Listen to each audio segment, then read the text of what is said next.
Kosova është një rast drastik edhe për një arsye tjetër, që nuk mund të hasni në këto vendet e rajonit që kanë probleme të tilla. Përderisa në vendet e rajonit, publiku ankohet që kryeministri pe kontrollon televizionin publik, në Kosovë është i vetmi vend në rajon, nuk e di nëse është edhe në botë, ku vetë kryeministri ankohet që televizioni publik është i kapur.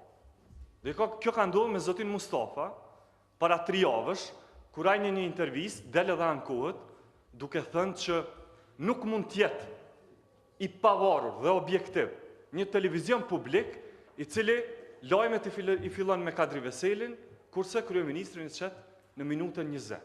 Ne nuk kemi nevojë as për një RTK PDK-iste, as për një RTK LDK-iste, por kemi nevojë për një RTK profesioniste.